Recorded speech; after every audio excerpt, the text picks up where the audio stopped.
Grace and Malacha. Oh, thank you. Grace and Malacha. One thing that was inspired yesterday during the Seder, the Rabbi Leibovitz said, and I think it's correct, that the Agdara that we gave yesterday in Hashmaz Koil, it does come out a cooler and air conditioning. That Agdara that we said, that the gather of Hashmaz Koil is anything that's not a Shabbos-dik sound. It's not the type of sounds that you expect on Shabbos. So then that's what this generates this incredible Av Shemil, this incredible Zilzal Shabbos. The non-Shabbos-dik sounds.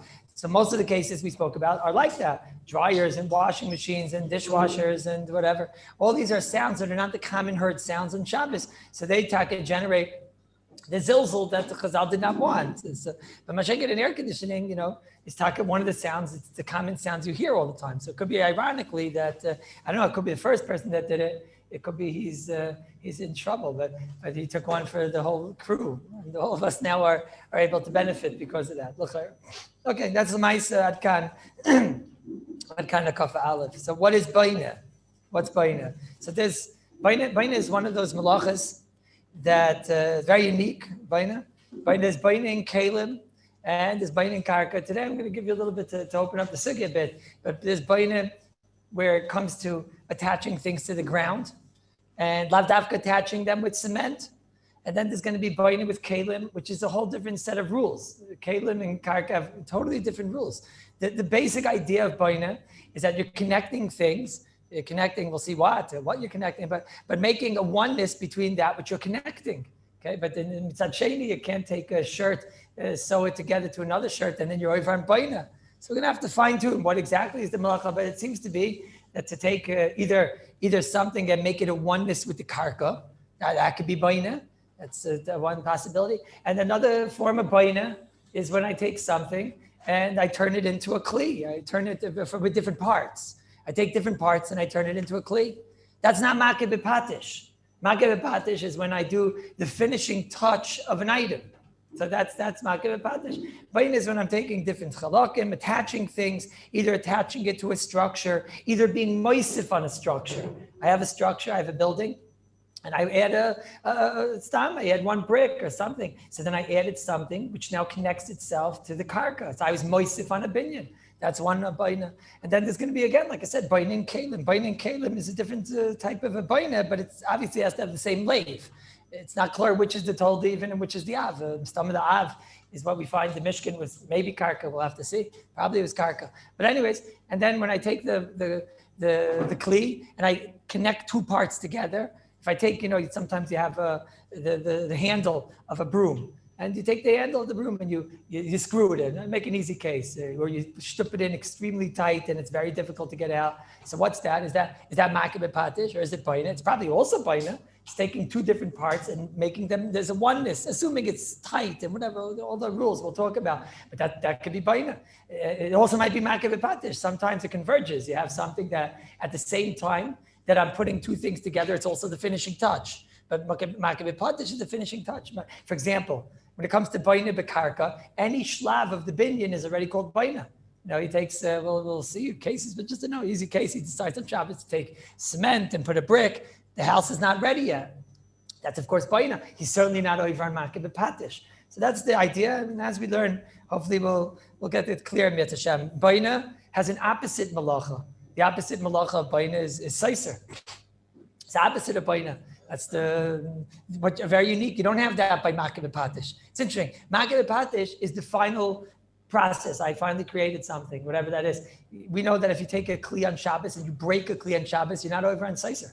Right? It's generally, let's say I take we'll have to talk about this, but it could be this ein stira b'kalim. What exactly that means is going to take a while to explain. But one of the basic nidoinim is that you're allowed to open up a tuna can on Shabbos. The nidin is that one of the major tzadim, the Mashal Derech HaSholem says, is that what are you doing when you're opening a tuna can? Until now, you had this closed vessel. It was housing the tuna, and it was very good for the tuna, and it was doing a very good job what it was doing. Now, when you open it, what are you doing? You're breaking it. You're making this can is somewhat unusable now, at least for the function of a storage vessel. So then what is that stira? So many Rishonim say, ein stira b'kalim. To make the finishing touch, to make that kli that would taka be mistama makeh bepatish. But when you want to break a kli, just destroy the kli, do the opposite, not the finishing touch, but destroying that which was here. So then there's no opposite malacha of makeh bepatish.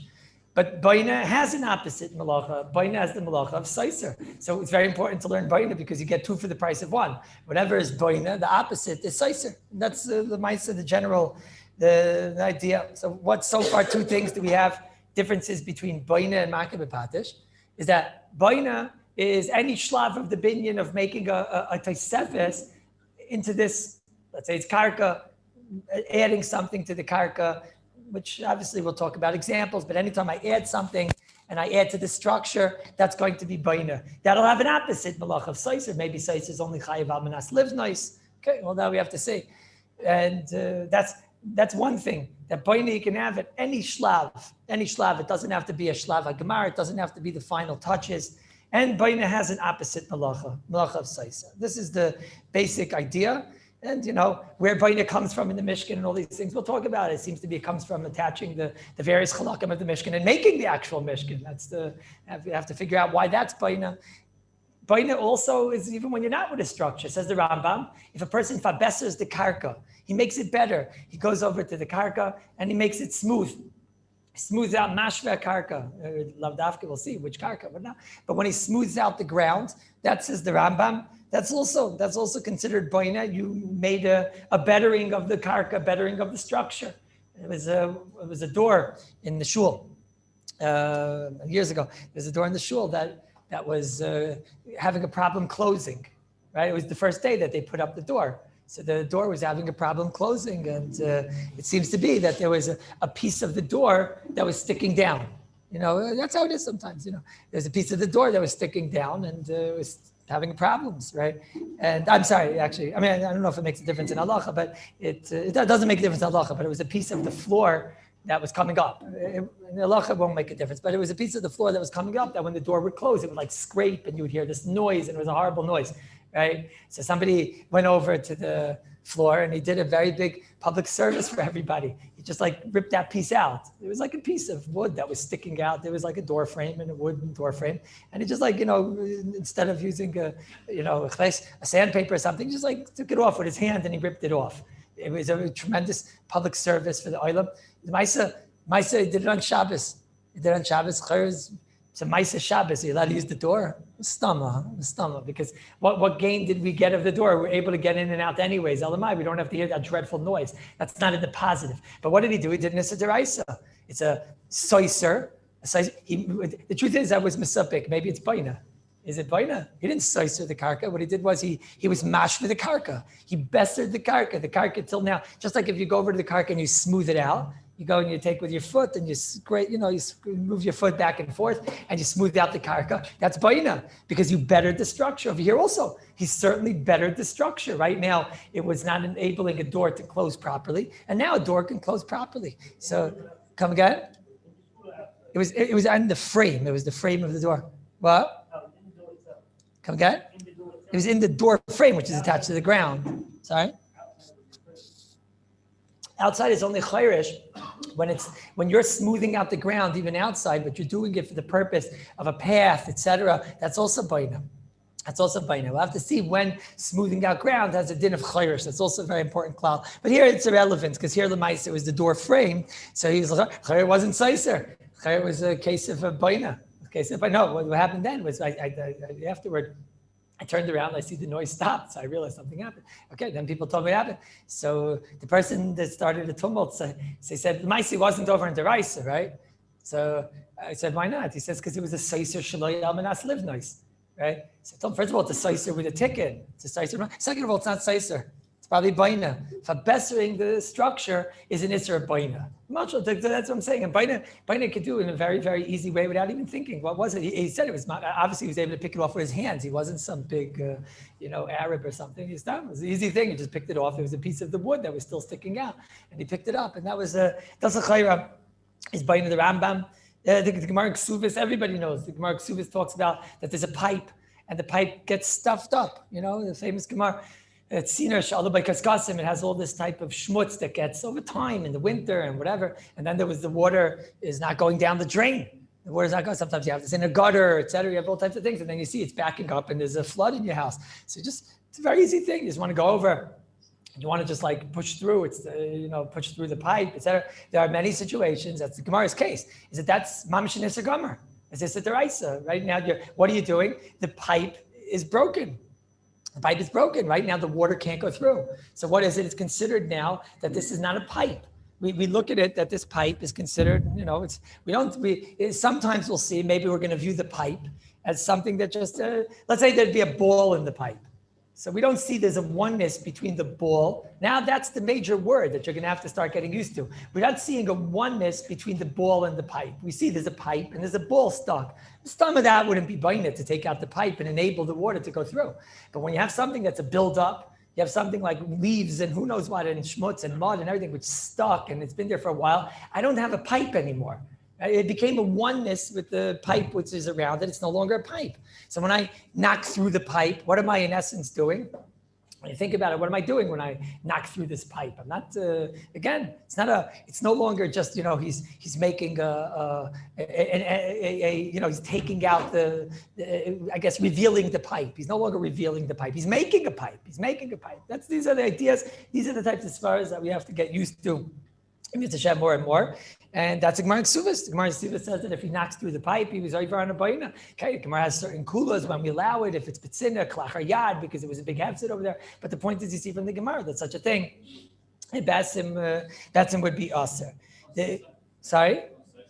That case is you're making a pipe. It's not a seiser. You're creating the pipe. Right now, the pipe is like kivyachol. Right now, kivyachol is a piece of wood, and you're chiseling through the piece of wood and making a hole for the water to go through. So that's called baina. Okay, so that's you have to know. You have to get used to baina. Baina is a lot of svaras, and baina is a lot of zushtels. We don't have much in baina. The cases that we have today are not the cases that they had 2,000 years ago. And you have to get the idea and the lumdus of baina in order to be able to apply it. The Gemara in Shabbos Kuf Beis, like I said yesterday, baina is really like the first malacha that a lot of kolim learn. Perek baina is the first of the prakim that go through short malachas. They're big malachas, but short dafim, only a few dafim. And baina is the first. Right away in the Gemara tells us our first klal of how we're conveyed. We all know. You didn't need me to tell you that if you take a piece of wood, a piece of cement, and you stick to it a brick, you all know that's baina. Nobody would have thought that that's not baina. And you also could know, maybe we'll see, but if you take a nail and you knock it into the wall, so now that becomes a part of the wall, right? So you understand that's a moisif on a binyan. That's adding to a structure. It's no longer just the wall. The wall has a nail attached to it. Okay, if it's clear that such a thing is not going to remain, so maybe there's no oneness. We have to see, that might be a binyan arai. But if you build a house for a day and then knock it down, if it's something that could last, so that's still baina. It doesn't matter that you knocked it down. It's a melechas miskayemes. It's something that theoretically could be miskayem. That could even be deraisa. Give me an example of something like that. A binyan that you built for a day and that you knocked down. A tent is maybe. What? Give me a sukkah you don't knock down the same day. What?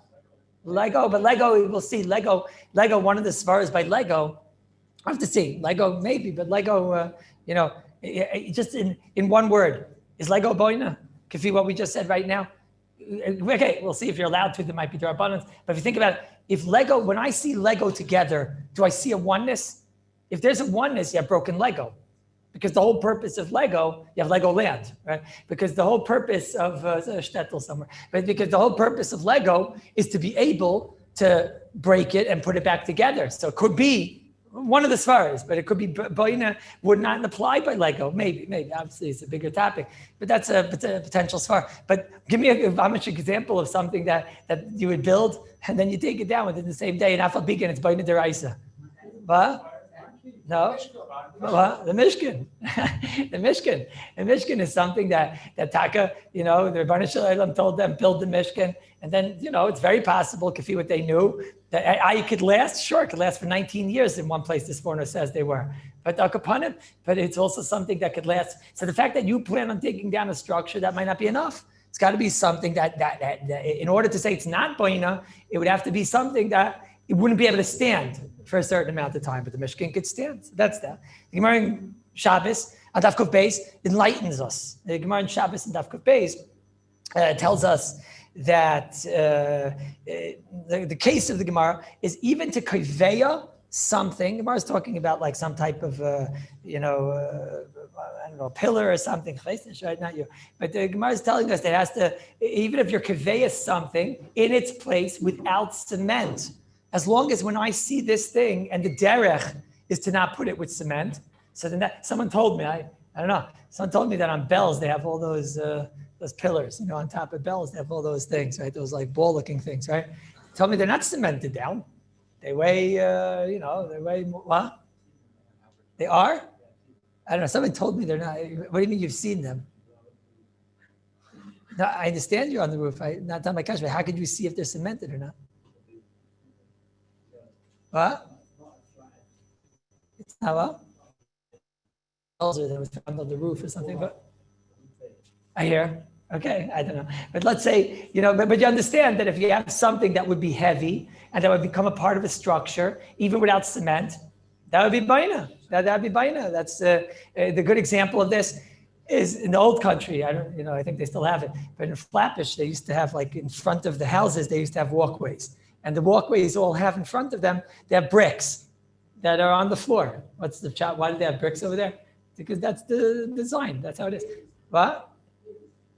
You're from the 30s. I'm talking before Nostrand, right? So they had these like bricks that, and they're in the ground. They're in the ground. They're not cemented into the ground. I said, what happens on Shabbos? One of the neighborhood kids comes, not the guy, they're bored and everything. So he knocks it over. It used to happen once in a while, right? And he knocks it over. So there's the brick like this. Okay, so why you're not allowed to pick up that brick and put it back into the ground? So last month you would have said muksa, right? The brick is muksa, okay? But let's say this happens every day, maybe it's oimid for that. But the real teretz is that's an iser deraisa of baina. That's baina. It's the easiest thing in the world to, the next time the neighborhood kid walks by and says it, you say, you thug, you were just over on the slicer. Mamash, he'll never do it again if you tell him that, right? Sorry? What? That's not interesting. Yeah, no, that's not interesting. But yeah, Echanami. That talk there, it's interesting how it like after a while just comes together. How does that work, Rada? What does the sand do? It just packs it in. That's not interesting. We have to see how you're going to allow to walk on the streets in Yerushalayim. No, it's no joke. That first Shabbos, you're allowed to walk. As you walk, it's clearly enabling it. That first couple of days, after 2 days, it's in, right? The first day, I ask you, the first day, everyone knows I'm talking about those bricks that they have, right? So the first day, if you would go over and take it out, it wouldn't be so hard to take out. You have to, what? What's this together? I'm saying the first day. Well, if you can get a grip. Listen, Kamshi, you have homework. It's going to come back on Sunday with 20 bricks. Okay. Sorry? You're saying it doesn't even get stuck? Are you sure about that? How could that be? They also built in the summertime. Okay. I don't know. The kids are, you get my point. But anyways, you want on Shabbos after you scream at this thug and thuggette and whatever, and you tell him, get out of here, and then you take the brick and you put it in. So das is boine deraisa. But there's no cement. There's no cement. It's also maybe maybe it's not going to last, But it's a boine deraisa because you don't require cement. You need the normal way. Why? Because now when I see this, what's it called? This brick path. I'm glad I'm not talking about what the Olam was talking about. I wasn't talking about the bricks that you're walking on. I was talking about the designs on the side of the walkway. It just doesn't matter. In Allah, it's the same thing. You have to always look what becomes a oneness and what's the norm of how this thing becomes one with the karka. When anybody sees this, he sees one with the karka. So that's what he sees. What? Even if? Okay, so again, everything has to be done with derech, and this could be durabanans and deraisas. But let's just make the easy case, and that's how we go. We'll get to the more complicated halacha ma'aseh. But you take it and you wedge it into the ground, and even though you could just pick it right back out, right? But now it makes it surah, and it has a oneness with the karka. That is boina deraisa according to all of the poskim that ever lived and ever should live. These aren't even machlekes. There's no machlekes among that. That's what's a peladik maisa, right? It's vamish. It became one with the karka, and therefore you don't need cement as long as that's normal. If you have a place where it's not normal and it only is done with cement for whatever reason, we have to see. Then maybe you need cement. It'll only be derabanan, etc. And what the Olam is talking about over here, okay, could be taka to put that brick in. He's right. Let's say you come here, on Shabbos and you see there was like one brick that they left. The Arabs, they're not so everything. So they also everything. They're not good at it. So now you have one brick which is left over, right? So you think, okay, so muktzah, you like kick it into place. You kick it, you like kick it into place. So I don't know. It sounds to me, and you mamish, you kick it and it puts it into place. Okay. So what is that? Is that boina deraisa? Right now you could theoretically take it out, but this is the makom and sham take for rasam, and it's going to remain like this forever. Elamai, it's a grumma until it actually sticks tight. I don't know. I mean, all boina bats and the cement in the beginning doesn't stick. You know what I mean? And then you put it down, and 10 minutes later, you could still probably take it off. By 20 minutes, you can't. So what's the pshat? So the grama, that's the bahachi of the Rahmana, what's mechayiv in this malacha. I don't know if that's called the grama b'chlal. That's a normal tzura of how you do the binyan. I don't know. I would hear such a thing. Somebody had this shiloh once. That's why I wasn't going to mention it, but you mentioned it already. So I'll say, somebody once told me that that's what happened in front of his house, right? So they built, it's on my block. Anybody knows my block. My block has, the whole block is bricks, right? The actual street is bricks. So one of the neighbors, he told me that he had a shiloh because Hakan Erev Shabbos, they realized that, on Shabbos, they realized that, and they kicked it into the place. Right? And then I was talking in the shul about baina, like a year later, I was talking in the shul about baina. I didn't use this example, but we spoke about the bricks and things like that. So the person said to me, so do I have a problem of a Maisa Shabbos? You can't walk in that brick, right? He made it on Shabbos. Okay, shaygeg and this and that and whatever. And Mr. You're able to walk without that brick and whatever, right? But like, theoretically, they left over 5 bricks and just throw them into place. He said he kicked it with his foot. He didn't think that's, he thought it was just muksa. He didn't realize that was the issue and whatever. In fact, he thought even he'd be allowed to take it and put it because people could trip over it, so like a shtickle, like a hezek and whatever. Maisa, he was buying on Shabbos. He was buying the floor on Shabbos. What is das? Das is a iser mistama deraisa. Das is a deraisa. Okay, maybe he did it with a foot. You could say, I don't know, shino, whatever, but you get the point. The things that person wouldn't realize. For example, I remember years ago, I was in Chanicha, this is when I lived over there in Sorotzka, on Friday night, and I was standing at this shelf. Let's say, I told this story, I was standing at this shelf, and so there's a person standing next to me at that shelf, and all of a sudden, he took out a Gemara, and the whole shelf went down. Like when the shelf goes down. So he was holding the shelf. He's holding the shelf's like this, and then all the Gemaras are falling and everything. It's a whole mountain. He's holding the shelf, right? He's holding the shelf. And he just wants that you should help him to put it back on into its place, right?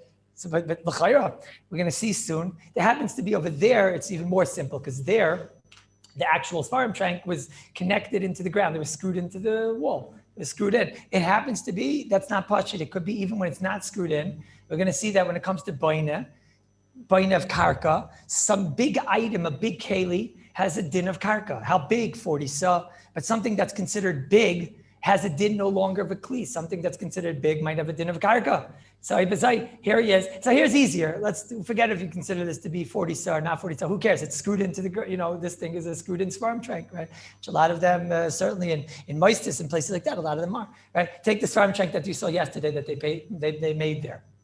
Some of that has a din of karka.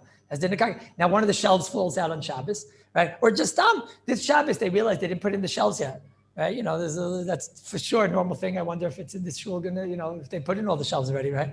And now comes Shabbos, and you want to just put it in. What are you doing, Sachakal? Are you doing anything?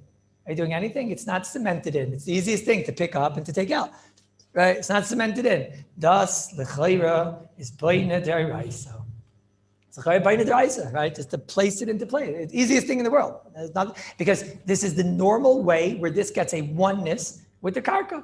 And that's it, baina deraisa. So what did I do? I knew the halacha. And he's saying, quick, let's together. So I start taking off all the gemaras. I didn't know what I was doing. I started taking off all the gemaras. And the stomach, it's even muksa probably. Okay, but that was busy in Kisvei Kodesh. Maybe he didn't have to drop it. It's also in his hand. It's also biyad. What? I'm not sure, because it's a kli. That's as far by Kalim. No. That's only as far by Kalim. Not by the chayyur was in his hand. Not like over here. No. What? Oh, so that's what I'm saying. So mice over here, you have a bunch of stars. You don't have to drop it on your foot, and it's in your hand, and it's bizayin kisvei kodesh. But what I did was the right thing. I take off all the svarim, and then I'll put it down. So what happened? I took off all the svarim, and then he put it on. That was wrong. He didn't help what I was doing, right? But then that was definitely wrong. Then yeah, Shaila, you're allowed to use that svarim shank on Shabbos now. He wants to now put the svarim back on the shelf. So he did a Maisa Shabbos b'shoigig. He did a Maisa Shabbos b'shoigig. Okay, but shoigig, we're only making a Maisa Shabbos. It's a deraisa. He did deraisa. When the base of Mikdash will be brought, he has to bring a chatas. Right? He has to bring a chatas. And l'chayr, could you use that svarim shank this Shabbos? What? L'chayr, could you use that the svarim shank? So Maisa, the halacha is that shoigig we're making a shatzat chak. Is it shatzat chak? Just take the svarim, leave them on the what? Svarim are always on the shelf. What? Okay, I don't know if it's, people have to know. Just dining right now. Are you allowed right now to put the svarim back on? Right now, this case. I'm not talking about that. Okay? Might be there's a million cases. In this case, do I have to, what? So what does it say? I don't have a Mishnah here. Let me see Mishnah. What? Hey? Oh, thank you. What does it say? Let's see. In Shin Yirches. Let's see. In Shin Yirches, it says here, I'm a vashel b'Shabbos, b'mezid, aser loy, lo'oilam l'cheir, motzei Shabbos, b'shoigeg, aser boi bayoin, Rabbi said, b'shoigeg, aser boi bayoin, gam l'cheirim. Who said for a cheirim it's mutter? Shulchan Aruch says it's not mutter. Not allowed for a cheirim, it's not mutter. Mishnah Berurah says, b'shasat chak. I don't know if this is called a shasat chak. So I told him back then, this is before I was Rabbi Kallus. I told him, I don't see why you should be allowed to put the svarim back on the shelf, right? Don't know. I came the next morning, the svarim were on the shelf. Either, like that, maybe like you said, maybe other people didn't know about it and they did it. I don't know. Maybe they felt it was a shasat chak or whatever. Maybe Avera is Gerar Savera. I don't know. Al Kapanim, Tachas Geret. No, my point is that you see, it was so normal that nobody knew this halacha. I just learned Baina, I think, within that year. And that was like my dogma of something that you don't need to be cemented in. And Afapikin, that's the normal way of it becoming a oneness with the structure. Okay, that's his l'chayra. I think Adonim in the Mishkan are like that also. Derech Agav, I think that Adonim, right? Isn't what? They weren't cemented in, right? No, I mean, I'm for sure that I know that they weren't cemented in. I'm saying they weren't cemented in. All you basically did was you made this, and that's considered karka. The Mishkan was considered baina b'karka. And so it became like a oneness with the karka. Because why? Because I'm sorry? It could be big. Whatever it is, but it's not cemented in and it's considered a baina. And so therefore you see this idea. You don't need dafka to have cement in order. By kalim, the rules are going to be different. There, if you the whole lumber, we always say a nusach ain boina bekalim. That's a nusach you see all over Shas. The Gemara in Shabbos, you see it. The Gemara in Eruvin, the Gemara in Bay, you see it all over the place. Right? What does it mean ain boina bekalim? Of course, there's boina bekalim. We paskin without a shadow of a doubt, there's boina bekalim. Okay, so some say maybe it's only makar b'padich, but the way we paskin is that no. When we say ain boina bekalim, we mean this. We mean that which we find by karka. That karka, the only way that in order to make a oneness, you don't need cement, and it's enough just a oneness. By kalim, it's not enough just that something is there if it's easy to go on and off and remove. By kalim, in order to make a oneness, I need tight. By karka, I don't need tight. Right? Like my examples, the brick, it doesn't need tight. The shelf is not tight. It doesn't matter if it's tight or not. That's not the kaveya. I need a oneness. By kalim, kanir, it has less of a chashivas, and the only way to give it that chashivas is when you made one. You made a one. How do you make a one if it's tight? By karka, there's already a chashivas that you were moisif on a binyan. You had something here, you added to that, and now it becomes, we see a oneness over here. That's a meritic kazak. I think when I learned Shabbos, this is one of the biggest chedushim to me, that I would imagine that people wouldn't realize, because when you think of karka, you think of Melechus Shabbos, you think of like creations and uftus and zachin and whatever, so we can appreciate nails and this and that and whatever. Even toichin, you can understand something in cooking and changing, whatever. Here, the pshat is like on and off, the easiest thing in the world. Okay, so this is the start of the malacha. This is the start of the malacha. So lefi this, I'm going to start today with a very interesting shayla. Very interesting shayla. The mice I told Rabbi Yitzchak to put this on the marmokayim. So it could be that if they're not on the first pages, so it could be it's anyways. Just take a look when you get a chance. in this Ramah. This Ramah not in our Siman. We're starting from Shin Yud Gimel and going through Shin Yud Dalet, and then Shin Tes Vav is the malachas of oil. Oil is a tolda of Baina, and it's a whole separate set of rules in the Mitzvah Shem. That's, after we do Shin Yud Gimel, Shin Yud Dalet, we're going to go to Shin Tes Vav. But in the Ramah over here, in Shin Tes Vav and Sif Aleph, there's the Ramah kimat demachtos nish wissendik, it makes like a chiddush that, keilu, like it's pashit, doesn't make a big deal out of it. And I don't know, see what we said today, this is going to be a very big chiddush. Very big chiddush. What does it say here in the Ramah? Because the Ramah is talking over here about making mechitzas on Shabbos. It's not talking about our sugya of making mechitzas like, building with bricks and cement and things like that. The sugya over here is a person makes like a mechitza, and with that he allows, he makes a mechitza in front of a bathroom that he can learn, something like that. So he just takes a mechitza and pushes it there or something, and he puts up something to block it. So that on Shabbos might be a drabanan. Something we'll have to say that might be an issa drabanan mechitza, but that's a whole sugya. It's not an issa deraisa. And if you matir this makim, in this makim I wasn't allowed to learn. Now I could learn. That's called the mechitza materes. There's different sugyas, why, when, what, where. Not our sugya. Comes again, the Ramah coming off of that. I just need to mention that because the Ramah's coming off Fuke something. So the Ramah says like this. He says in the middle of Shin Tes Vav Sif Kat Nalef. Whoever has a Ramah, take a look. Ramah says a chiddush. It sounds like it's pashit. He says Haga Aval Mechitza Anasa Letznius Ba'alma. Okay, if you start making a mechitza for tznius, I know it's not mattering any place. You just put something up to block between, we'll see maybe men and ladies or something like that. Okay, right? So he says, so that's mutter. Okay, sounds positive. V'chein mutter litlois viloin lefnei Pesach afal pi shekavua sham. Okay, this is the line we want. Comes along the Ramah. He says, you know what else you're allowed to do? You're allowed to put up a vilon, like some type of a curtain. Thank you. You're allowed to put up a curtain in between, in a doorway. You're allowed to put a curtain in a doorway. What's this? So you're allowed to take a curtain.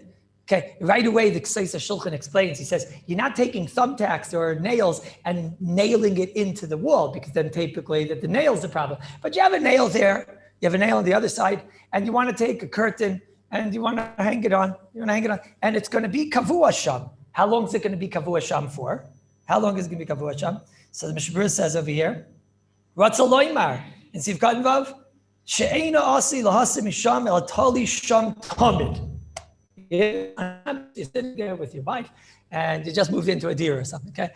And you see there's a nail here and a nail there in the doorway. And you see it's the doorway between the kitchen and the living room, right? So you take a look at that and you say, what's that? And your wife says, it must be. They used to probably, in order to have the kitchen, they don't have a door, so they must have hung there something, or whatever. And so you say, hey, it's mamash a great idea. So now the nails are there, everything's there. And you go over and what do you take? What do you have? Well, a gartel. What do you mean? Not a gartel. No, I mean, you want to hang like a curtain there. What are you going to hang there? What? Like a tablecloth. And you take, and you say like this. You say, Hareini miyached, this tablecloth is going to be here, l'oilam vod. Right? Like vod, you put it up. Now you didn't rip anything and you didn't cut anything or whatever. It has, like a little, like the tag on one side where it tells you that's machine washable. And then on the other side, it has the tag that tells you that, what does the other side tell you? What? The company and whatever. So, and you turn to your wife and you say, you know what? The Maisa, we could leave it there forever and ever. Right? And she says, yeah, until death do us part. Right? That's so romantic. Maisa, is that mutter? Is that mutter? Kafi, what you heard today, is that mutter? I have something I'm putting up, and it's not such a crazy weird thing. I didn't tell you something weird. People do things like that. I know people do things like that. Hilchos Mezuzah is a whole nidin. If that is a din of a door, the Rambam's shita is that the only time that you're chayiv in a mezuzah is when there's a door. Okay, we're machmer even in a doorway, without a door. But the Rambam has a shita, you have to have a door. So many poskim, they discuss, is it enough to have like something, like a curtain in between? Is that a door according to the Rambam? Some say, yeah, whatever. What we come out with, you remember? It's a shayla. Okay. So it's a normal thing. It's not a crazy thing. Everybody here has seen such a thing, especially in the diras in Eretz Yisrael. So you want to know, is such a thing mutter? You look at the Ramah, he says, mutter. He's not even coming to this. He's not even in Baina. Baina is Shinya Gimel, Baina Bekarka. Shinya Dal is Baina Bekalim. Comes again, the Ramah over here, and he's talking in oil. He's trying to say, we're not allowed to put up a mechitza if you're going to block her from a bathroom or something and to matter. But let's say you're not mattering the makim, so then it's mutter. He's dining. Is that called a mechitza? It's not called a mechitza. You're not over on this Rabbanan. But the Ramah never had a havamina in the world that there's anything wrong with doing this. What's this? Mazeh ve'al mazeh. What happened to? Anybody have a kasha? What happened to Baina? You moisted from the binyan. You just added something to the binyan. Then the Ramah goes weiter. He says, what's the case of the paraychis in the Aron HaKodesh? Here you are. It's right the day after Yom Kippur. No, the day after. They'll make it already. Parshas Bereishis already. Whatever. I think keep it up until like Parshas Bereishis. Here it is. It's Parshas Bereishis. You come to the shul. And you look at the paraychis, and it's the white paraychis. It reminds you of the Yom HaMisa. It's going to make people sad and whatever. So he said, can't have this. It's already Parshas Bereishis. But that's too like in the normal paraychis, the regular year paraychis. So the Gabbai comes, he also doesn't want to get in trouble. He was supposed to put up the paraychis and whatever. So he takes, they have that, the moit, I think it's called, right? You have that little stick, right? You have that little pole, whatever. And he just takes off the paraychis, the white one, he folds it up. Is it nisra folding? It doesn't have creases. He just folds it up. And then he puts on the paraychis. How long is that paraychis going to be there? This year's an Ibriyar. It's an Ibriyar. So how long is it going to be there? Mamish 12 months, right? 12 months is going to be there for Mamish all year, right? And he puts it up, and that's it. No. So how are you going to, are you allowed to do that? You won't be able to open this Shabbos. Says the Ramah, but don't make a gag tefach. He starts talking about oil. What's this? Mazev yal mazev. Mishabura doesn't even explain. It's the most simple. No one ever argued on this. The Trumas Adeshin says this, and the Ramah brings this down, and the Magen Avram garnished. They just add. Yeah, I'll tell you another thing. Comes again to Mishabura, and he says this is Ratzaloymar. You're leaving it forever.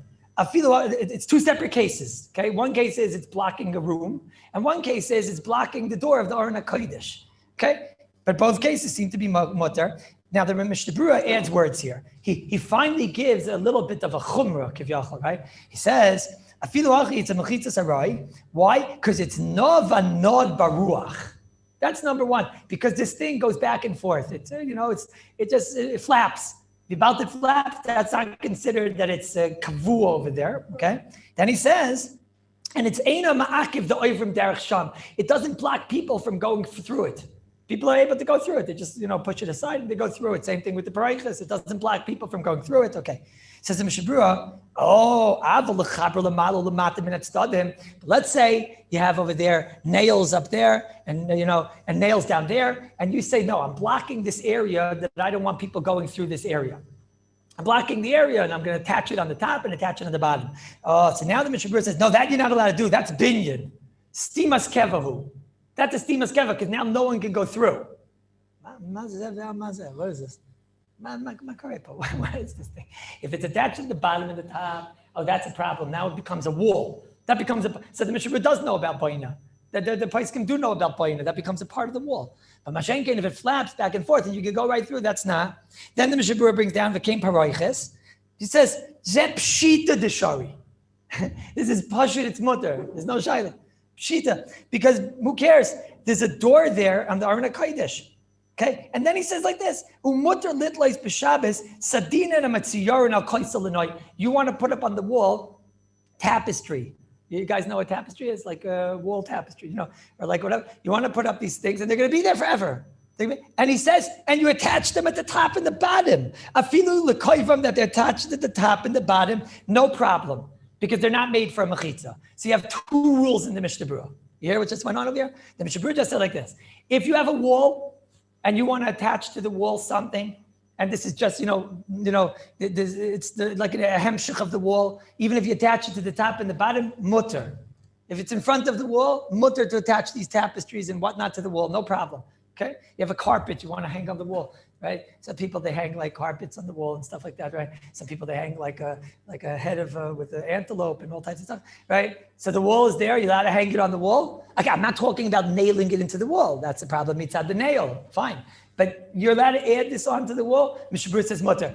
One case is mutter. A second case is if you're between two rooms. the kitchen and the living room, and you want to put up a shmata, something, right? So then it depends. If you're blocking the room, you can't move because it's attached at the top and the bottom. So then that's considered what? A mechitza. That you can't do if it's going to remain. That's a problem. But if you attach it at the top and all he has to do is just like push it to the side and he can walk right through, so then that is not a problem. That's mutter. So you have one of two ways that it can be mutter. Either it's against the wall, it's mutter. Or if it's not against the wall, then at least if it's attached at the top, but it's not attached at the bottom, then it's mutter. Okay? So does anybody argue on this? Until the Mishnah Berurah, nobody even dreamed that there's a question. Until the Mishnah Berurah, all the way till the Mishnah Berurah, nobody dreamed there's a question. Comes again the Chazon Ish. Yeah, you see from this Chazon Ish, the Chazon Ish was not afraid of anyone or anything. You know, it's unbelievable. This is like the way you see it. And no one, he wasn't afraid of anybody. He wasn't afraid of the Shulchan Aruch. He wasn't, you see, like Ramosha a little bit like that. Sometimes I wasn't afraid of anybody. This is a halacha that is brought down that until the Chazon Ish, there is no one that ever even donned the Shaila, right? And the Chazon Ish doesn't come over here and say, yesh lahak shois, or, like yesh lahayir or something like that. He comes over here. The Chazon Ish is in Nun Beis Yud Gimel. No, Rabbi said, do you understand what I just said? Let's say on Shabbos, they still have those things they were called, when I grew up, Venetian blinds. They still have them, the Venetian ones, right? No one knows what I'm talking about? They're like I don't know why they were called Venetian, but that's what they were called. What? Yeah, but they were called Venetian, right? That was, what? That, yeah, okay, something like that. But Al Kapanim, so these Venetian blinds, so now, or curtains, it comes on Erev Shabbos, and you see it's loose, sometimes it's not really attached by nails a lot of times, or whatever. Or sometimes they have just the slats, just those shtiklach, right? Just those shtiklach, right? There you are on Shabbos, and one of the shtiklach falls onto the floor. Okay? Till today, meaning until, 20 minutes ago, if I would have asked you, could you take that slat and just put it back into its place? Everyone knows what I'm talking about, the slats? Yeah. Can I put it back into its place? What? Fancy people. What's going on here? What's Afkamina? Catskills. Fine, either way. Okay, I'm not talking about beside kosher now, whatever. Say without kosher, the ones you slip into place, right? So until 20 minutes ago, what would you have said? You would have said, Asr. It becomes a part of the karka. You would have told me it's just like a brick. You would have told me the whole story about walking down the street and whatever, and you don't need cement and whatever, right? Now you read this Mishnah Berurah and you realize what a wonderful mistake that was. Not only a Mishnah Berurah, Ramah, Trumas Adesha, and all the Paiskim that lived until the Mishnah Berurah. I mean, every single one of the Gedolei Yisrael saw this halacha, scrutinized the halacha, never had a word. So now I ask you, this thing, does it flap back and forth in the ruach? Yeah. Not only that, even if it wouldn't, it's against the wall. Yeah, if you're against the wall, you could be attached to the top and attached at the bottom. If you're not against the wall, so then we say you have to be flapping. So this thing has both. The Venetian blinds, let's say better. Let's say you have the Venetian blinds. Sometimes it's all in place, right? You have sometimes it's all in place.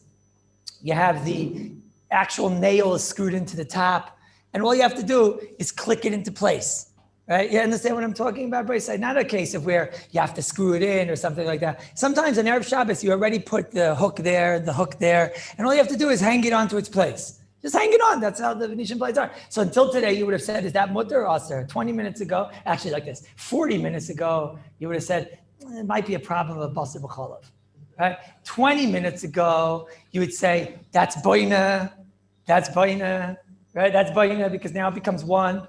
Now, you'd say, what? That's no shaykhis. Maybe basar b'cholav, right? But it's no shaykhis. Hooray, it's against the wall. So then, it's not an addition onto the karka, right? It's against the wall. And not only that, it flaps. Even if it wouldn't be against the wall, if it would be between the two rooms, it would flap back and forth. It would be mutter. That's what you would say. No one ever was mesupik about. And you know what else? So Rabbi Badner asked Rav Moshe Feinstein in his book Until Hilchos Shabbos, in the book on Muktzah, so it's last month, he asked him, let's say you forgot to put up the Venetian blinds. Sounds familiar?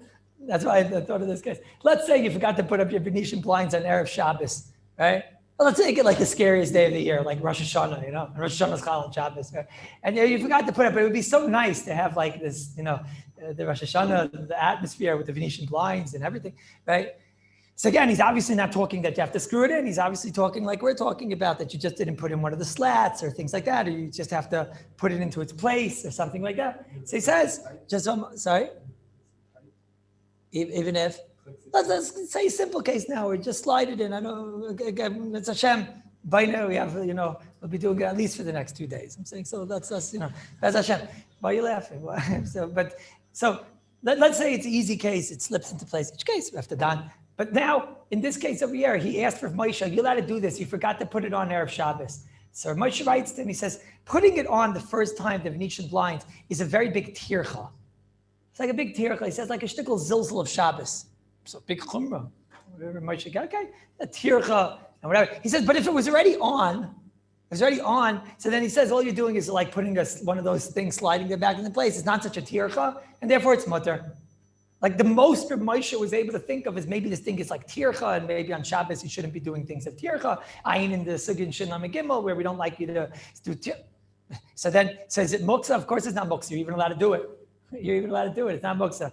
Ad Kan was mamash pashit until the year 1950. Until that year. In the Siman, Nun Beis, Oisid Gimel, comes again the Chazon Ish, he says, Sarich Ian Gadol. He says, everything you're hearing here, they're talking about Mechitza. What happened to Binyan? Why is it not Moisef ala Binyan?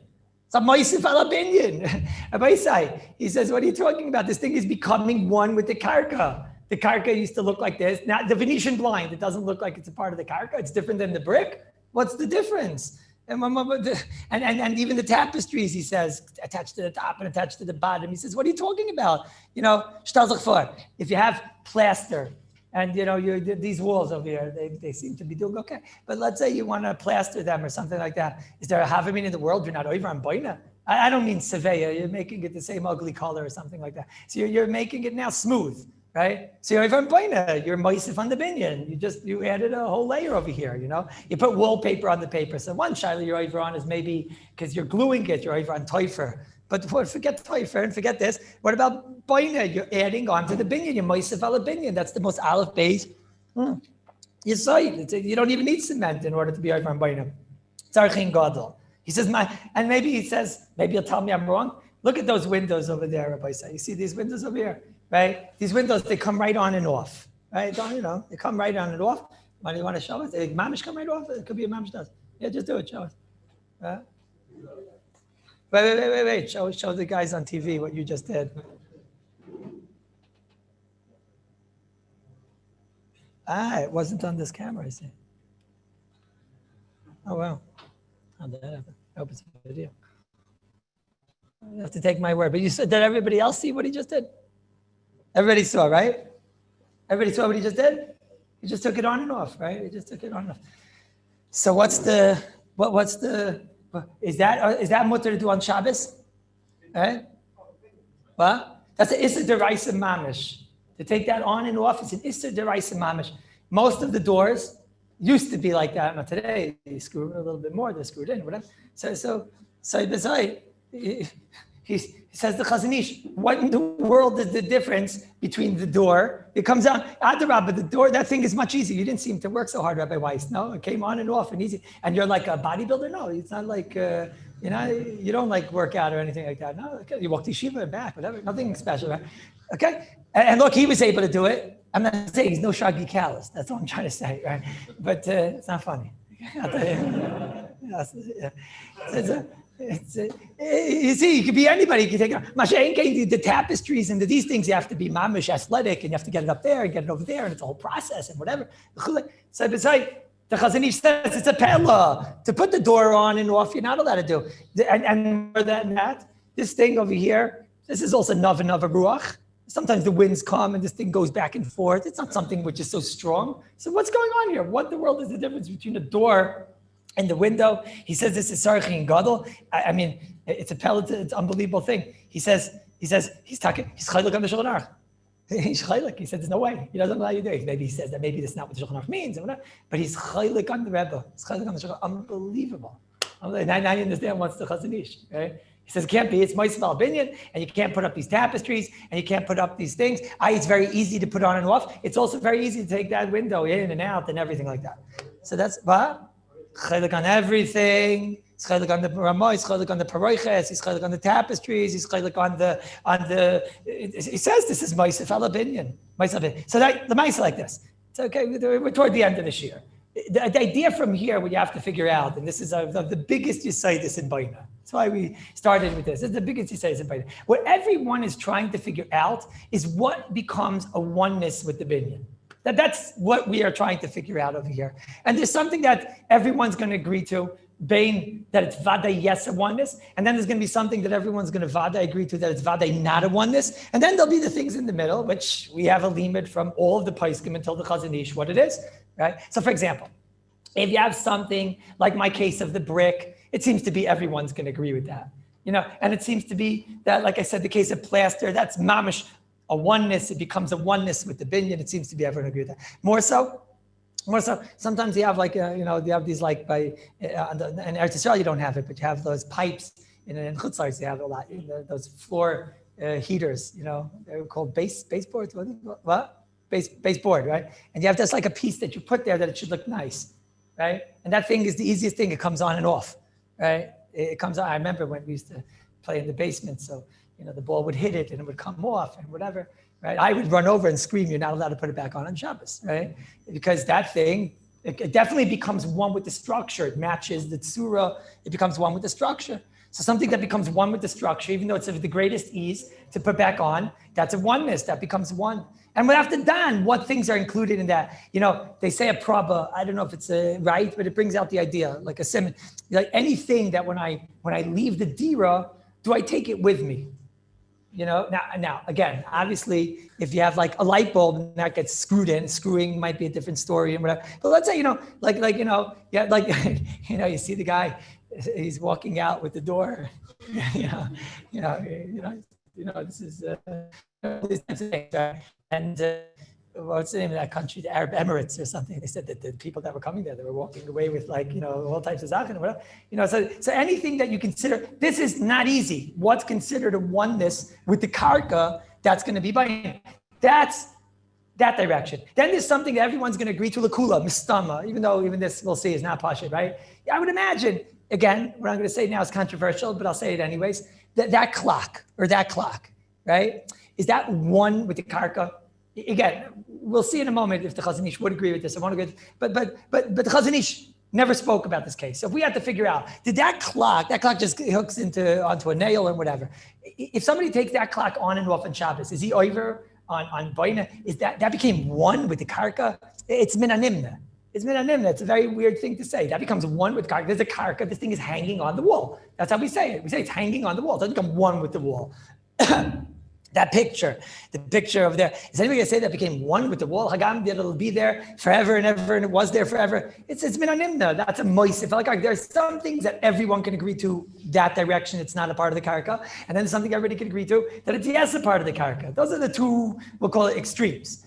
Now this is what's in the middle. Now's in the middle. Well, there's a fight here, and now we have to figure out what happened. The Chazon Ish comes along and he says, this shmata that is there and it's going to be there forever. Like I told you, there are people that have doors like that. So that becomes one with the karka. And the Chazon Ish held the tapestry. That's already a big chiddush. What was the Chazon Ish? Why the Chazon Ish hold the tapestry becomes one with the karka? I guess he looked at a tapestry as like a wallpaper or something. I don't know if it's just like one thing that you're thinking of. It's like, it's a whole wall tapestry. It became mamish. Yesh Ladim with this, right? The Ramah, the Shabura, and all the Paiskim, they held not like that. They held not like that. So I can hear the wool tapestries. I think everyone can understand. That's not one with the karka. It doesn't become the tzura of the karka. Shilas, how are you going to explain when it comes to how are you going to get out of the Chazon Ish's kasha? Why is the tablecloth in between, and it's going to be there forever, in between the two rooms? Why is that different than any door? Right? So some want to say, like this, a door is different because the door clicks into place. So a door does become a one with this structure. If that's true, give me an example of a door that's going to be mutter if you that. Right? No, first of all, sliding door. But second of all, what about which is Baladic to say? Oh, what was this? Okay, but they have these Spanish doors, right? Are they from France or from Spain? French doors. I thought they're Spaniards. Am I right or he's right? What? Spanish doors. I'm right. The Spanish doors, they flap back and forth like this. Everyone knows what I'm talking about? So see that? And now let's say they have like a hinge like this and they go into place. See this? They don't click. And they're navan abaruch. So it's going to come out that that's mutter. Others want to say a different shot. They want to say that no, when you build an oil, the way you build an oil is with 10 type of material, these types of things, right? But when you're making doors on a regular building structure, so then this is something that when we look at it, we don't see it as being a normal building material. We don't see it as being a normal, but some bishlam, if you attach it to the top and attach it to the bottom, you could, however you want to say, but the Maisi made it a part of the structure and he makes it that people can't go through based on this. But if you have something, we look at it as something hanging here, blocking the area. I'm not saying what I just said is Parsha, right? But that's what you're trying to figure out. Somehow the place can look at this shmata, whatever you want to call it, and it's not attached. So they saw it as not a part of the binyan. They saw it as something just like blocking, even though it's going to remain here, but they don't see it as becoming one with the structure. But that's the idea. That's what you're going to be trying to figure out. I was thinking today when I was when I was walking out of my house, I have the gate for the baby gate. There's a baby gate over there blocking the stairs, the safety gate, right? That thing has been there for the last 5 months. I mean, some people have a baby gate and it's always breaking and it's always this and it doesn't really fit. And this. So ours fits and it works, shelf, right? But it's, somehow it works. That thing is going to be there hopefully for a long time. So if that's the case, so then how do you look at that? How do you look at it? That become one? It's a metal structure. For example, everybody say, you have a screen in the window. You have the window. The windows we used to have by centers over there, right? And those windows that you could everyone knows what I'm talking about. Those windows just come in and out, right? That says the Taz is an Issa Deraisa according to all the poskim to take it in and out on Shabbos. It's the easiest thing in the world. Because everyone agrees that becomes one with the structure. Now, you're in the wintertime, you're in the summertime, and you want to take out the window and there's a screen there. It's a gummer to take it in. What about the screen? What about the screen? You want to take the screen in and out. Sorry? Come again? Part of the binyan. It's a gummer to take it in and to take it out. Even though there's no cement, there's no anything. So again, there are some things which are pasha. There's some things that are pasha. The limit over here is to try to figure out the things that are not as pasha, I suppose. What about this? What do you think about what I said, the baby gate? Just let me ask my question. What about, of course it's a normal way. But so again, it's definitely like I showed you over there, it's easy to come in and out. Now, if you have something that it's mahus, is always made to be taken in and out. So then we might not see a oneness, but you're not going to say that by a window. The tsur of a window is it's ikr mahus, is to become a part of the binyan. There's a escape button. There's an escape, ability to escape. Sorry? Again, when you have something like a window, the norm of the tsur of a window is a house needs a window. Right? That's the norm. A person has a window in a house. Elamai, it's made in a way which has the convenience of being able to take in and out with ease. Now, you might have a situation of where you have something that you can take in and out all the time. Let's say, for example, you have the toilet roll. It has that thing, the what's it called? The spring, right? So that thing is clearly made to be taken in and out. How do I know? He got it already. No, because otherwise how are you going to get the toilet paper in, right? So you see the chefza is a chefza that doesn't have a oneness with ma'usai. Okay, there might be muksa anyways, because it's always holding muksa or whatever. That's not the point. But there's no oneness to the karka, because I was thinking the baby gate is something, I'm not so sure. My baby gate, if your baby gate comes in and out, I don't know. What? Sorry? Yeah, I'm saying, let's say in my house, let's say it falls down on Shabbos. That's mamish in the case, right? Let's say it falls down on Shabbos. And it's also something that it also depends. My house, the way it looks, it like sort of really shtims, but sometimes like doesn't shtim. And you see in my house, it's just like it shtims, it like fits. It makes it look really like normal, makes it look normal. What? You know what I'm talking about, right? Over there, right? It makes it look like it's like normal, it fits, because it blocks off that whole entire area. What? No, so it has a door. What? I know, but his viloin, maybe the svar of a viloin is it doesn't have a oneness, because here it's also different. It's attached to the top, attached to the bottom, it has a door that opens. There, you have a few svaras. One is that it's a shmata, so maybe shmata material. He's saying it should be a problem. It just sounds like a big chiddush to me. But yeah, I don't know. I never take it out. Right, okay, that can't sign under shmuz. We have to down all these cases. Let's say this case, right? Somebody leaves it up all the time and it gets knocked out. Are you going to say that a baby gate becomes a one? There's something that bothers me about this. I don't know, I can't. When you move, you take it with you. That's true. And I told you the Prabhupada doesn't always work. It's only trying to give us a little bit of a guidance. I don't know. I am a little bit navaich. I guess Mitzvah Hashem, we're going to have to continue this. Okay, let's say something on the Chumash. What should we talk about? Should we talk about Lag BaOmer or the Chumash? What?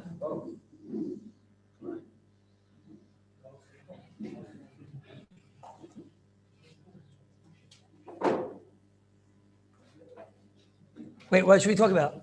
What do we come at? What's Maskana? Sorry, I could do 5 minutes on this and 5 minutes on that. Is that okay? Who wants that? No, it's a dictatorship. You're supposed to say it's up to you. Don't. Who wants that? It's up to me. Okay. Very good. Thank you. Yeah. But what should be first? That I'll let you guys decide. Whatever I want. Tadir? Tadir's like BaOmer. In Yerushalayim, there's 2 Yamim Tovim. Like BaOmer, and everything else is Chol HaMoed. Right? That's how it goes. All right, so we'll go first with. All right, we'll go first with the Parsha. Tadir v'sheina Tadir. I welcome today. They for sure want to come to Yerushalayim. Welcome all the guests from Torah Anytime to Yerushalayim Yer HaKodesh for Parsha's Emor. Tadir v'sheina Tadir Kaidim. So it says like this. It says in the Torah, in the Parsha, Usvartim lachem mimochras haShabbos. Could you think of a greater michshal? This was the biggest fight that ever was, the biggest machlekes ever was between the Prushim and the Tzdukim, between the good guys and the bad guys, right? This is what the bad guys came from, to go off the derech. When do you start counting till Shavuos? You start counting mimochras haShabbos. So come to get the bad guys, the Tzdukim, and they came like this, and they said, so what's mochras haShabbos? What's mochras haShabbos? Mochras haShabbos means Shabbos. The Torah says Shabbos, it means Shabbos. So if Pesach would be on a Tuesday, so when would they start counting Sfiras Omer? They would wait till Chol HaMoed Shabbos, and Motzei Shabbos, Mimachras Shabbos, Sunday, they would start counting Sfiras Omer. By the good guys, by the Tzdukim, by the Prushim, the Shavuos was Wednesday, and by them it was always on a Sunday. It always worked out, or Monday, whatever, right? It always worked out a long extended weekend. But could you think of a greater michshal? And this was a fight. The Chachamim said, nah, mimachras haShabbos. Shabbos over here doesn't mean Shabbos. Shabbos means from, might say, the first day of Pesach, might say Pesach Rishon, right? Machras, the Yontif. Could you think of a greater michshal? I'll prove to you there was no greater michshal. This was the biggest fight, right? And the Tzdukim came along, and because of this, they said the Torah is not, you Rabbanim, you make up the stuff you want to make up in the Torah, and it's all not real, and whatever, and you don't do what it says exactly in the Torah, and we do exactly what it says in the Torah. Could you think of a greater michshal? Why could the Torah not just write the words, Mimachras, Motzei Yontif Rishon? Motzei Yontif Rishon. So that's when you start counting Sfiras Omer. So this is the kasha that Hirsch Pesach, the Tzvi Pesach Frank asked. And Tzvi Pesach Frank said a very big aside. It's a big aside. He said that it's Merames. It's Merames, a big aside in the limit of Takav Sfiras Omer and Shavuos in general. It's Merames that when it comes to building to get to Matan Torah, to building to acquire Torah, right? The first and foremost step is to understand that the getting Torah, you have to have an appreciation for the Rabbanim. Getting Torah, you have to understand that Torah Sheba'al Peh which is the Rabbanan. That's the prerequisite. That's the staircase. A person has like this beautiful palace, unbelievable palace and everything. And Maisa, it's built in a way where it's, set on across a moat and everything, across a little nachal there, right? And there's a lock on the door and you can't get in. So it's a beautiful palace, but you can't get in. You need a bridge to get you there, and you need the keys to open up the door. It's the same thing. The Torah Kadosh is this beautiful palace, but the only way to be able to get in there, to understand what's in there, is you have to have that bridge that gets you in. The bridge that gets you in, that's Torah Sheba'al Peh. The key that unlocks that door, that's the Rabbanim, the ones that were farish the Hilchos Torah. So Dafka Fakir, the lesson comes now. At the beginning of the counting to get to the Torah Shebichsav, what's the first lesson? The first lesson that a person has to know is Taka without Torah Shebal Peh and without the Rabbanan interpretation of the Torah, it's all garnished. It's all garnished. You can have this beautiful palace. So Fakir, but Dafka the first time is Dafka here. If you don't know what Mamachras Shabbos is and you're not going to go with the Rabbanan strategy, you're missing in the Aleph base. You're never going to get into the Torah. That's what Ratzit Pesach said. Like Gracie is like, and Bemis, that's Taka, the whole Vart of Rus. That's why you read Rus on Shavuos. Rus was, we learned out, Moyavi, Loy Moyavis, right? It's all based on that. Everything, the whole story of Rus is based on the fact that she was allowed to come into Klal Yisrael and that the Yichus of Klal Yisrael's David HaMelech is all based on Moyavi, Loy Moyavis. That lesson's Dafka on Shavuos. That a person is taught this lesson. He's taught that without the Rabbanan that came along and they said, no, Ma'avi v'loy Ma'avis. Without the Rabbanan, without the key, without the Torah Shebal Peh, so then the whole Torah is worthless. Without the keys, without the Rabbanan being mefarish the Torah, so then that's Maisa today, and I know more than ever, it's obviously like every other problem in the door, it's because of internet, right? But every idiot gets to say his interpretation. Every idiot says, well, so many stupid things going on out there, right? So many weird things that people say, whether it's on the Parsha, whether it's on so many weird things, right? Somebody did me a great chesed today. He sent me, that's when I thought of this idea. He sent me a whole shtickle. I can't even say it because it was, when you should know, when you hear stupid things, you can become stupid. Derech Agav, it's like a real thing. And he sent me his whole thing about like Ba'omer and Ba'yuchai, right? It was so intensely stupid. And he was writing, these are the thoughts that he had, right? Probably in the toilet, like it's such weird things. People,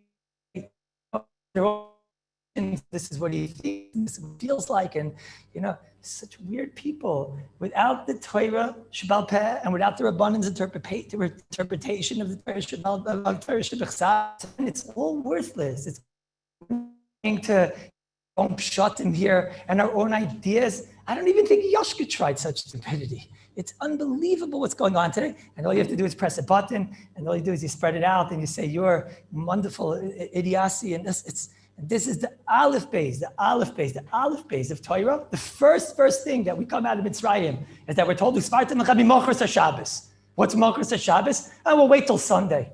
It's a day off anyways, right? We'll wait till Sunday. No, Machras Shabbos could be the Pirush of the Rabbanim and the Torah Shebal Peh, and it's created such a great mechshel. Yes, because right from the beginning we were saying, if you're not going to go with the Rabbanim, then you're not one of us, and that you're not connected to Torah and you're not shaykhs to Torah.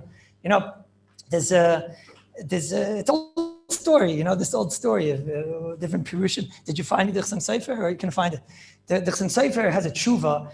In Chelik Daled, I wrote here in Kufayin Daled, but I couldn't find what Chelik Daled. I don't know which Daled it means. That's what. But over there, the Hilchos Shabbos has a tshuva like this. It's also this week's Parsha shtickle. It's talking about a grusha, and a kohen can't marry a grusha. And also today, you have all types of these weird people in the guise of weird people trying to figure out which ways grushas can marry kehanim and everything, weird types of things.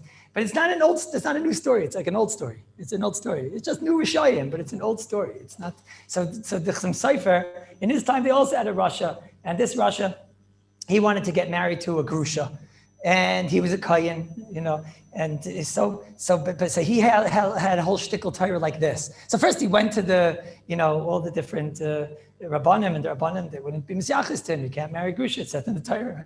And then he went to the government already. And he started, the government also, they were Christians in those days, right? And they believed in the Bible. They said, look, you're a kohen. He says, yeah. We said, well, the Bible says, they held you can't even get divorced, but l'shitescha that you can get divorced, you certainly can't marry. So he said, no, he had a whole shtickle Torah. What was a shtickle Torah? And he told it to the church, and he told it to the government officials. The Chassam Sofer brings the whole story. He held like this. He held that, why is it, listen to his hesber, right? Why is it that the Torah says that a kohen can't marry grusha? Because this woman got kicked out of the house, right? She got kicked out of the house. And, her it's like, she's like billig, she's like bizyonis. So she's like a bizyonistic girl. Somebody threw her out of the house. So kohen is a special person. And the Maisa, it doesn't pass that he's such a special person. He's going to take somebody that was thrown out of the house. The kohen is that type of a, he says, but this girl, right, grusha over here, so she, Lemaisa, it was a whole different story. Her husband was a terrible person, and she, proved that basically she divorced him. Okay, gave a get, obviously, but she basically got rid of him. And not that she was thrown out fakert. He was begging to stay married, but he fakert. She lemaisa got, that's a whole different story. That's a whole different story. She lemaisa was the one that threw him out of the house. So the guy governor, there's no reason why the kohen can't marry a grusha. So the church liked the shtickle Torah. I think the thing that they sent me today, Shimba Bar Yochai, the church would also like, right? I don't know, we have to ask the fellow from French Hill. But it's, but that's, so he said, no, you hold my shtickle Torah? They said, yeah, they hold of it. He said, but such a thing has to go to the Tsar, because this was official stuff and whatever. So Tsar Nikolai or whatever, maybe Franz Joseph, one of the people. So Bekitzer, it got all the way up to the Tsar, and the Tsar was going to sign. But he said, such a thing, you have to run past a Rav. Let's see if he has an answer, right? If he or she, right? If he has an answer, then Melo. Then, but if he doesn't have an answer, so then that's it. Then we're going to paskin that this kohen can chasen haben with a grusha. Okay. So what happened? So he writes over there the Chasam Sofer. That's why I wanted to bring the lashon, but I can't find it now. He writes that there was a Rav. You see, the Chasam Sofer didn't like this guy. He writes he's one of these rabbanim. You think he's about to really cause trouble. It's interesting. Rabbanim Chadoshim HaMispalsvelin. It sounds like a philosophical rabbi. That's what he writes there. He says, it sounds like he wasn't such a good guy, but he answered this shaila, and now he's dead, and the Misa should be a kapara for everything he did. It seems like Chasam Sofer didn't like him, but he said one good thing. And this was the one good thing that he said. The Chasam Sofer gave credit, He said one good thing. Here they come and they say, look, a kohen and a grusha. Today it would be much easier. They just put a whole blog against it and whatever, and boom, and a few days later, everybody be wearing pink hairbands, or I don't know. Okay, whoever doesn't know what I'm talking about, it's a mitzvah. Okay, but akapanim. So now comes again this Rav, this I can't even say it, whatever, philosopher rabbi, and he said like this. They asked him, could a kohen marry this grusha in this case? So he said like this. He said, look, I looked through the whole Torah, and I don't find anywhere that a woman could divorce a man. If you look through the Torah, you're not going to find anywhere that a woman could divorce a man.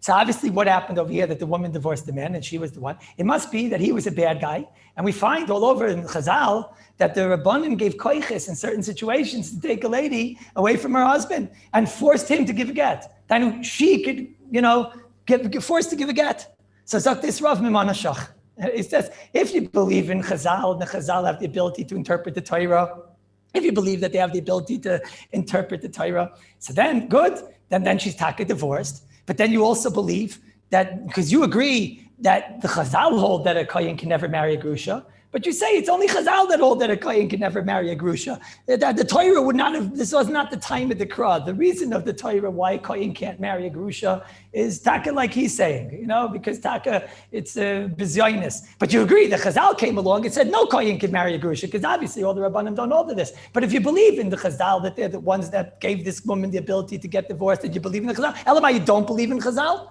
You don't believe that the Rabbanim are allowed to interpret the Torah? So then she's not divorced.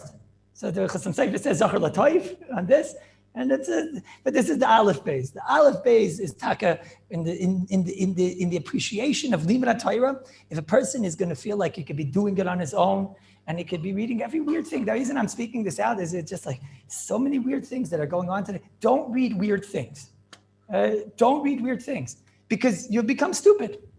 Right? That's a big insight. People read these things and they think it's Torah, and sometimes the guy's an intellectual, and there's some weird people, they like that type of intellectuality and everything. Don't read weird things. We have a big Torah, we have a grace of Torah, and if you don't see the name of tzaddikim there, get nervous, right? And if you hear the person and he's saying this is his thought and it's his that, who knows at what shlav he was in the bathroom when he thought this, right?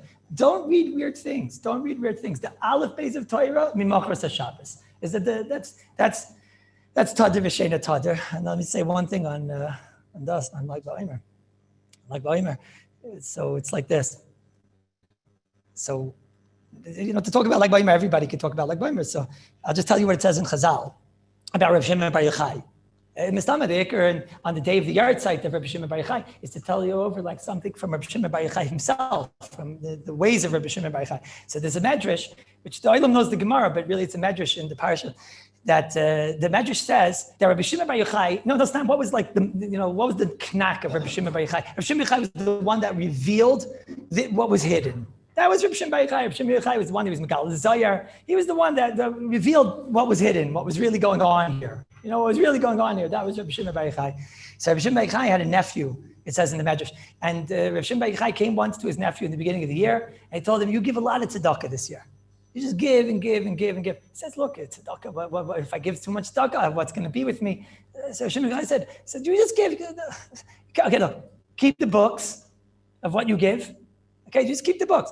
And then at the end of the year, if you're not making it, I'll help you out. But just keep the books and just give and give and give and give and don't ask questions. Just give and give and give. Okay, it's like the last day of the year, and Rabbi Shimon Bar Yochai gets a message that his nephew's in jail. He got in trouble. He's in jail and whatever. Okay, and he's, so Rabbi Shimon Bar Yochai, we need your help. He was Malumid in Nisim. The Gemara Me'ilah and Daf Zayin talks about the Nisim that Rabbi Shimon Bar Yochai had. He was a lot of Nisim, Rabbi Shimon Bar Yochai. So the Kitzer, he comes to jail, and can I see my nephew? They tell him, yeah. He goes in. He says, no, what are you doing over here? He says, Rabbi Shimon, help me, get me out of here. You don't know how bad it is in a Roman jail. Rabbi says, okay, look, let's see the books. But Rabbi Shimon, now we're in jail. Now we're talking about the books after. Let's get out. No, we got to call for the books. They call for the books. He kept the cheshbon, right? He looks in the books, 594. 594 zuzim or whatever, rubles, right? 594 rubles. All right, he goes over to the guard. He says to him, no, if I give you 6 rubles, we can shikim mavek. Yeah, 6 is good, okay. He gives him 6 rubles, and then boom, garnished, fragnished, no questions. Nephew got out of jail, and everything was good, right? So Rabbi Shimon Bar Yochai, after he says to him, why didn't you give 6 more? He said, what happened? He says, look, in the beginning of the year, I had a dream. In the dream, they came to me, and whoever comes in dreams, they said, this fellow, this year has to lose 600 rubles or whatever, 600 zuzim. He has to lose 600 zuzim. So I came to you. What am I going to do? I'm going to tell it to you to give it all to tzedakah, but then it won't be lishma. So what I did was I came to you and I told you give and give and give, so that it'll be a mitzvah lishma, right? But you see, it's a chaval. You lost the opportunity. If you would have given that last 6, you wouldn't have had to go through the agmas nefesh of getting caught and going to jail. Getting caught and putting into a Roman jail is probably a very traumatic experience. It's probably quite scary. But you wouldn't have had that if you would have given the last 6 zuzim. That's what he said. So I saw like this. And that's Reb Shimon. What's Reb Shimon? He's always being megala, the hidden, what's really going on over here. A person thinks his situation, this guy's coming, he's asking for money or this or a situation, right? And what's really going on over here is fakert, it's saving you from something else, etc. That was always Reb Shimon revealing what's really going on over here. What's really going on over here is he's going to lose 600 rubles. No, Chachi might as well lose it in a good way, that it'll be something that he'll have a benefit from it in the Olam Emes. So I saw that Rabbi Kaufman from Gateshead, right? So he brings this medrash. He brings medrash, and he brings down 3 stories.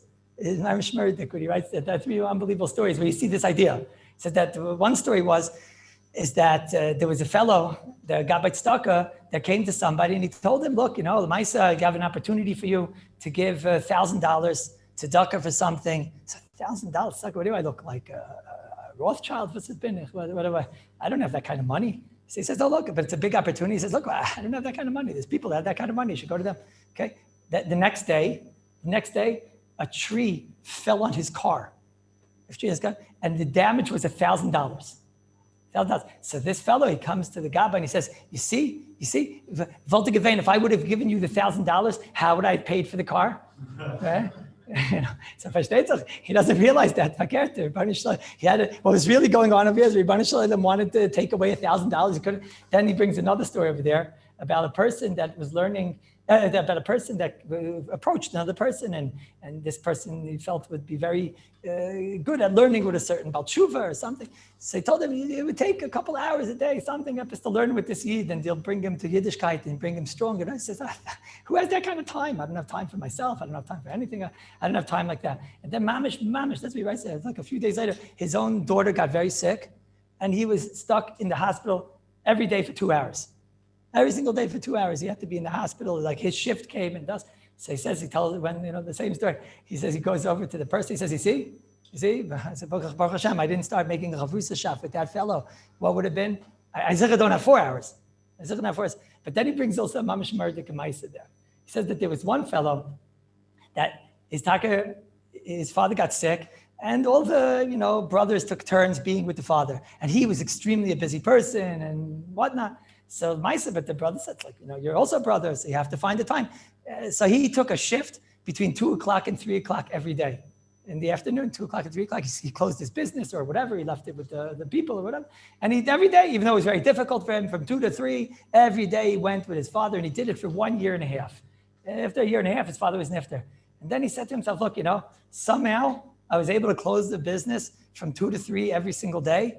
So he said, it means I could find an hour. So he made a chavrusa.